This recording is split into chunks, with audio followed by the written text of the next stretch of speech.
Guys नमस्ते प्रणाम। तो गाइस कैसे हैं आप लोग? आशा करती हूँ आप लोग अच्छे होंगे और मैं भी अच्छी हूँ। अच्छी तो क्या बताऊँ, आज थोड़ा कल से स्वास्थ्य ठीक नहीं है और इधर हम घूमने आए हैं। मैम प्लीज़ आप भी बोल दीजिए हेलो। हेलो, नमस्ते, प्रणाम गाइस।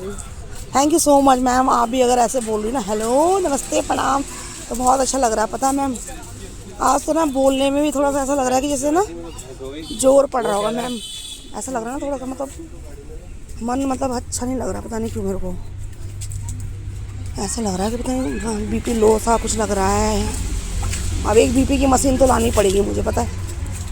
शुगर वाली तो ला रही क्यों, एक बीपी की लाऊंगी। अब से टेस्ट करते रहूँगी, पता ही नहीं चलता यार लो हो रहा हाई हो रहा है, समझ नहीं आता।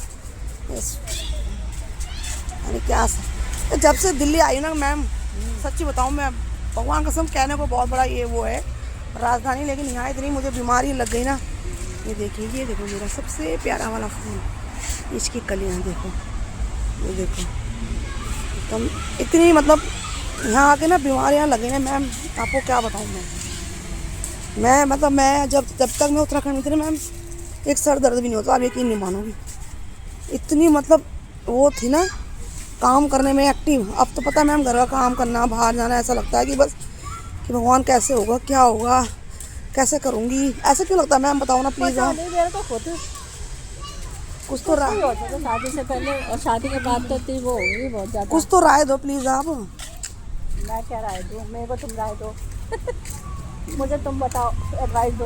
क्या एडवाइस दूँ, मैं खुद आपसे एडवाइस मांग रही हूँ एज अ टीचर। आप हैं टीचर, वो डॉक्टर थोड़ी है, टीचर ही तो। तो कोई है, कुछ तो मैम कुछ तो ये होता है कि आपको भी कुछ पता होगा। पता नहीं भाई, शादी से पहले तो हम कितनी दूर दूर चले जाते थे। कितने दूर मैम, आप यकीन नहीं कितना मानोगे। काम करते थे, उठने का बैठने का। अब तो सारे है ना, हमारी मम्मी को तो करने की जरूरत नहीं पड़ते थे, हम लोग ऐसे थे एक्टिव। आज ऐसा होता है ना गाइस, सच में एक काम करना भी ऐसा लगता है भगवान ये कैसे होगा, कब होगा, कैसे होगा। बहुत ज़्यादा सोचना पड़ता है, लेकिन करना ही पड़ता है। क्या करे भाई, करना तो पड़ेगा ही ना, कौन कर देगा भाई। तो मैम आप ये लगा लो, पहले मैं इतनी एक्टिव थी कि घर का देखो 4-5 भाई बहन को संभालना, और प्लस ऊपर से देखो हमारे यहाँ का जो मंदिर है ना, मेरे घर से 2-3 किलोमीटर दूर है। वहाँ पैदल जाना मैम, आप यकीन नहीं मानोगे, उस समय इतना वो लगता था ना कि यार पैदल जाना है, गाड़ी में नहीं जाना, बैठ के पैदल जाना है। अब पापा हर संडे बेचारे पैसे देते कि जाओ बेटा घूम के आओ मंदिर में, मन्नत मांग के आना, कुछ भी ना। वो पापा बेचारे ऐसे खुश होते थे कि जाओ। संडे को हमारे यहाँ बहुत अच्छा वहाँ पे भंडारा भी होता था। अब तो खैर वहाँ डेली होता है, क्योंकि वहाँ पे भी लोगों ने जिन्होंने मन्नत मांगी है ना, तो 2050 तक वहाँ बुकिंग है मैम, आप यकीन नहीं मानोगे। और क्या, 2050 तक वहाँ बुकिंग है। तो इस चक्कर में वहाँ पे जो मंदिर के वो है ना, हाँ पुजारी लोग, उन्होंने ये डिसाइड किया है कि अब डेली भंडारा होगा। और दूर दूर से आते हैं भंडारा करने वाले, कोई देहरादून से, कोई दिल्ली से, कोई उत्तराखंड से, और क्या कहते हैं जिनकी मनोकामना पूरी होगी सबके सब आते हैं वहाँ पे। तो इतना फेमस मंदिर है हनुमान जी का। और आपको यकीन नहीं आएगा, एक बार इतना भयानक नदी आई थी, जो नदी में बताई ना सूखी हुई सी है, वो नदी इतनी भयानक आई कि आप यकीन नहीं मानोगे कि मंदिर का आधा हिस्सा, जिस साइड हनुमान जी की मूर्ति है, वो हिस्सा बह गया था। वो खाली एक उसमें एंगल में टिका हुआ है, आप लगा लो, देखो इतनी शक्ति है उसमें। तो उस समय हम ना सच में मैम, हमको ना ये जो आप चलती नहीं, ये बैटरी वाली से, हम सोचते पैदल जाएंगे भाई, हम यार आज ऐसा लगता है मैम वहाँ जाती हूँ मैं, भाई कहीं से भी रिक्शा करो चलो, क्योंकि अब चला ही जाता मैम। आप ये लगा लो कितनी एक्टिव, घर का काम भी करना मैम। अब तो ना सारी फैसिलिटी है, देखो आपको भी पता है कि अब हमें यहाँ रहते हैं तो हमारा सब कुछ अंदर है कि नहीं है। वहाँ देखो पानी भी भरने जाओ, दूर भरने जाओ, आपका ये लगा लो कुछ भी काम है, बाहर ही जाओ, पानी नहीं आता टाइम से। वहाँ सोने का टाइम ही किसको था, पता ही नहीं चलता कि कब सुबह हुई, कब शाम हुई, कब रात हुई, और कब थक के हम सो गए। इतना शरीर फिट था ना। तो होती नहीं मैम बिल्कुल नहीं, मैं कह तो रही हूँ कि आप यकीन नहीं मानोगे, चूल्हे में खाना बनाना, घर में भी चल लो, थोड़ा सा काम कर लो। आज बताओ आज क्या कमी है, कपड़े मशीन धो रही है, बर्तन धोने वाली मशीन भी है जिनके जिन्होंने रखी है। हाँ पहले, अरे कितना इंटरेस्ट आता धोने में, तो नहर में जाती थी, नदी में नहीं मेरे तो घर के पास एक छोटी सी नहर थी, साफ पानी आता था मैम। और भाई उस समय तो ना मेरी दीदी की बेबी हुई थी, छोटी वाली, बड़ी वाली बेबी उसकी हुई, आप यकीन नहीं मानो, वो हुई नवंबर में। और इतना ठंडे पानी में मैं ऐसे कपड़े धोती थी उसके, सब बच्चों के उसके। तो वहाँ की वो एक बोलती थी कि जिस दिन तुम्हारा दिन आएगा ना, कोई नहीं होगा आपके पास। सच में आया मैम, उनकी बातें ना आज भी याद आती कि जब मेरा दिन ये आया ना, मेरे पास कोई नहीं था भाई, सच में। जितनी मतलब हमने सेवा करी उनके लिए। उस समय मैंने अपनी बहन का इतना केयर करा है ना, और बड़ी दीदी का, अपनी मुझसे बड़ी दीदी का क्या नाम ही लेती हूँ।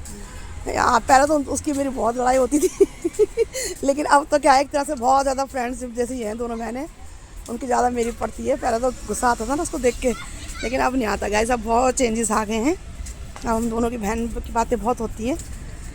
तो ये लगा लो कि उस समय मैं उसके ना सारा उसका बेबी केयर, उसका केयर सब करती थी, मतलब देखो। और ठंडे पानी में पता चलता, पापा कहते थे बेटा जी कपड़े चेंज कर लीजिए, ये गीले हो गए हैं, कपड़े चेंज कर लो, बाद में पैरों में दर्द होगा, ये होगा। सच में आज पापा की भी बातें बहुत ज़्यादा, मैम सच में कभी कभी जब तकलीफ होती ना बहुत ज़्यादा आती है कि पापा, अब वही है ना, बड़े देखो बड़े बुजुर्ग जो भी होते वो सही बोलते। उस समय तो भाई हमको क्या थी, जवान थे भाई, ये क्या होता, दर्द कुछ भी था नहीं, सोचते बताओ। अब कहते ना एक एक बातें उनकी याद आती कि नहीं यार, पापा कहते थे, मेरे पापा बासी खाने के लिए मना करते, बासी खाना नहीं खाना, गाय को दे दो और डॉगी को दे दो, क्योंकि हमारे वहाँ गाय डॉगी तो होते ही थे, बर्बाद जाता नहीं था। तो पापा का तो ये होता था कि डॉगी को दे दो या गाय को दे दो, बासी मत खाओ, ताज़ा बनाओ बेटा जी। तो आप यकीन नहीं मानो मैम, उस समय सच्ची बताऊँ मैं, आप बोलोगे ऐसे बोल रही है, उस समय मुझे ना बासी खाना भी इतना अच्छा लगता था। आप यकीन नहीं मानोगे, हम छुपा के पापा से रख लेते थे चावल की, रात को खाएंगे।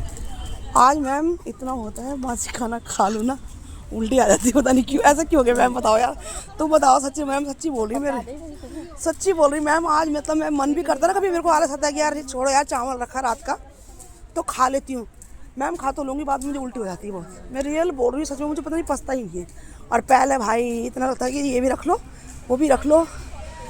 पहले घर में मैम फ्रूट आते थे, इतने भाई बहन, आपको पता ही है, वो सारे फ्रूट खाने के लिए भी तरसते थे हम लोग। आज घर में इतने फ्रूट है बेचारे, वो बेचारे भी सोचते हैं कब काटेगी और कब खाएगी कब हम इनके मुंह में जाएंगे। वो फ्रूट भी बेचारे देखते रहते हैं कि आज भाई मैडम खा लो, संतरे सोचते मैम आज छील लो, अनार बोलता है मैम खा लो। यार मन ही नहीं करता, क्या करें, इस समय की बात है मैम, ये रियलिटी है, इसको आप कभी ये मत लेना, ये रियलिटी है, आपकी लाइफ की ये रियलिटी है। जब आपके पास नहीं हुआ होगा ना तब बहुत मन करा, आज आपके पास इतना है लेकिन आपका मन नहीं करेगा। सच्ची बात बोल रही, बोल बताओ, आज आपको मन नहीं करेगा खाने का।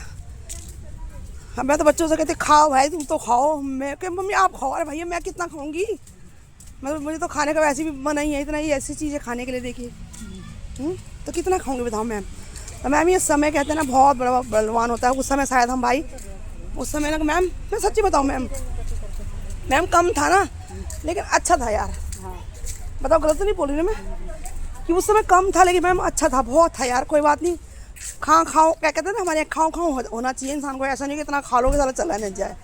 कभी कभी मम्मी का बात बोलती थी कि इंसान ऐसा ना खाओ करते हो जाए, क्योंकि वो चीज़ फिर आपको दोबारा से खाने की मन करती है। और अगर कोई चीज़ को आप अति खा लोगे ना, फिर आपको उस चीज़ से क्या होता है कि तरह से नफरत हो जाती है यार, बहुत आपको हो जाती है कि यार भाई अब नहीं खाना इसको, इससे चीज़ से नफरत हो गई है।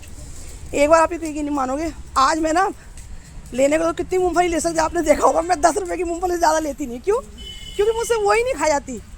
अब बताऊँ क्यों नहीं खाई जाती, क्योंकि एक बार क्या हुआ, मेरी मम्मी को किसी ने 5 किलो मूंगफली दी, किलो मैम आपको हमारे तरफ से 5 किलो मूंगफली है, मतलब कुछ काम करवा देते मम्मी ने उनका, तो उन्होंने 5 किलो मूंगफली दी। आप यकीन नहीं मांगे मैम, वो 5 किलो जो मूंगफली है ना साले, वो 99 के टाइम में कि तुम्हें बात बता रही हूँ मैं, आज उस मूंगफली से इतनी नफरत हो गई ना कि घर में तो मैं कभी 1 किलो लेके रख ही नहीं सकती, खाई जाती, खाई नहीं गई, वो इतनी हो गई कि अब परिवार ज़्यादा था लेकिन नफरत हो गई ना उस चीज़ से। अब आप कभी भी जब आता ना, इसके पापा कहते थे ये क्या तो 10 रुपये की मूंगफली लेती है, मुझे कहते हैं कि 10 की मूंगफली क्या लेती है, ज़्यादा ले लेकर ना। मैंने कहा भाई नहीं, मुझे अभी खाना है, अभी ख़त्म करना, मुझे नीचे कल के ले रखना। अब वो तो रोज़ ही आता है तो रोज़ ही ले लेंगे भाई उससे, लेकिन वो फिर हो जाता है कि ज़्यादा रख लो ना फिर मन भर जाता है। मैं मेरे को पता नहीं क्या आता है कि मैं अगर कोई ज़्यादा चीज़ देख लेती ना, मुझे उस चीज़ से फिर वही हो जाती है एक तरह से, वो क्या बोलते हैं, वो जी भर जाता है उसको देख के। तो हाँ, तो मैम वो तो यही है भैया। तो मैं वही कह रही कि भैया इतने, इसलिए मैं तो मेरी फ्रेंड कहती क्या तुम 10 रुपये की लेते हो, मैंने कहा यार 10 रुपये लेने को मैं ज़्यादा ले सकती हूँ, लेकिन मेरा भाई मन नहीं करता, कह रहे एक डब्बे में भर के रख लो। मैं कहा ना, इतना मुझे रखना ही नहीं, जो चीज़ मैं देखता रहूँ मुझे उससे देख के वो होते रहे, इतना लूँगी, कल आएगा तो कल खा लूँगी, परसों आएगा तो परसों ले लूँगी। अब वो मूँगफली वाला भी देखो मेरे आगे चलाता है घर के आगे कि ये तो लेगी, चाहे 10 का ले चाहे 20 का नहीं लेगी, कहता नहीं कहता मैम। अब आपको देख लो मैम, आपको भी कहाँ खाने का मन करता मन बताओ है। उस समय फल खराब, उस समय पापा लोग आते थे, पापा मेरे पता है पापा कैसे थे मैम, जैसे आपके पापा हो गए मेरे पापा हो गए, फ्रूट के सीजन में पापा ना मतलब हर फ्रूट लेके आते थे। सलाद हमारे गाजर चकोतर ये सैलेड जरूर आता था हमारा, मतलब पापा जरूर लेके आते थे हैं। तो उस सब अब हमारा खाने का मन नहीं करता, अब ऐसा मन हो गया बताओ। तो ये क्या है, ये समय का तो वो है, क्यों नहीं मैम बताइए। तो भाई हम लोगों ने सब ने बहुत स्ट्रगल किया है। अगर हम इसमें उसमें पहुँचे हैं तो भाई बहुत संघर्ष किया है हम लोगों ने, ऐसी बात नहीं है। क्यों मैम, हमारे माँ बाप ने तो बहुत किया यार हमारे लिए, हमने भी उनके साथ किया है, बहुत किया। मैम ने भी भैया बहुत वो करा है संघर्ष, हमने भी अपनी लाइफ में बहुत संघर्ष किया है जब जाके। पर ये है कि टचवुड हमारे बच्चों को ये दिन नहीं देखने मिल रहे हैं। सही बात है ना, बच्चे हमारे भगवान की दुआ से बहुत हैप्पी है हमारे साथ, इनके भी और मेरे भी बहुत खुश हैं। आज बच्चे इतने अच्छे पढ़ाई कर रहे हैं, मैम के बच्चे इंजीनियरिंग कर रहे हैं, मेरे बच्चों ने भी फैशन डिज़ाइनिंग और दूसरा ग्राफिक डिज़ाइनिंग कर रहा है। और बेटी तो खैर जॉब में ही जाती है, वो तो खैर देखो, वो तो आज मैम भी देखती है कि भाई उसको जो मन करता है वो लेती है, हमें भी खिलाती है। और उसको जो मन करता, अब ये नहीं है कि वो हमसे ये बोलेगी मम्मी हमें ये चाहिए, क्यों। और भैया मैम बेटी को तो मैं कह रही भैया कम से कम इतना अपने ऊपर तो निर्भर होना ही चाहिए भाई, कम से कम अपने पति के सामने ही ना, क्योंकि जैसे हम रह गए बीड़ी कह रही मैं, बिंदी और चूड़ी के लिए पैसे के मांगते रह गए। लेकिन भैया मेरी बेटी ने तो कहा भैया मम्मी मैं तो ये कोर्स करूँगी, और सच में टचवुड उसकी नौकरी भी लग गई अच्छी जगह में उसकी हैं, तो कम से कम अपना तो शौक पूरा कर सकती है। क्यों मैम, सही बात है कि नहीं बताओ, होना चाहिए ना, है ना। लड़कियों को अपने ऊपर आत्मनिर्भर होना चाहिए भाई, कल के दिन क्या पता कैसे मिले, हमारे तुम्हारी तरह मिले न मिले भाई, कैसा ससुराल मिले, कैसा पति मिले, कम से कम कुछ तो अपना तो करके खाएगी। क्यों मैडम, तो इसीलिए भाई उसने तो उसके पापा तो मना ही भी करते हैं कि नहीं बेटा नहीं करना जॉब, अब शादी होगी अब तब करना। कहीं नहीं पापा जॉब तो करनी है, किस लिए मैंने कोर्स करा है, जॉब करने ने तो करा है। तो इसीलिए भैया लड़कियों को इतना पढ़ाओ लिखाओ और उनको कोई कोर्स कराओ, जिनमें उनका इंटरेस्ट है वो कराओ। आपके बच्चे जिस भी चीज़ में मतलब रुचि रखते हैं मैम वो चीज़ करानी चाहिए, नहीं चाहिए बताऊँ। आजकल तो बच्चों को तो हर चीज़ का वो है, किसी को फैशन का है, किसी को उसका है, ड्राइंग वगैरह सीखने जाते हैं, कोई मतलब हर चीज़ का लड़कियों को शौक है। तो भैया सिखाओ, वो बच्चे फिर अपना काम है। हमारी बेटी ने कोर्स किया, कोर्स का उसकी जॉब भी लग गई भैया माता रानी की कृपा से। कम से कम अब हमसे तो कुछ नहीं मांगती, उल्टा हमको देती है कर करके। तो नमस्ते प्रणाम, thank you so much guys, अच्छे कमेंट करना गाइस। और कैसा लगता है हमारा वीडियो प्लीज़ एक बार ये भी लिख देना। खाली हम अभी बातें ही शेयर करते हैं कि जो हमारे लाइफ में रियलिटी है। क्यों मैम, ये हमारे लाइफ की रियलिटी है। बहुत लोगों के संग ऐसा हुआ होगा, हर किसी को अपनी लाइफ में इतना उम्र जो भी आज इतने उसमें करके आए वो बहुत, माँ बाप ने तो स्ट्रगल किया ही किया भाई। क्यों मैडम, आप मैम नमस्ते प्रणाम बोल दो। नमस्ते प्रणाम, bye bye guys, thank you so much, good night. Good night.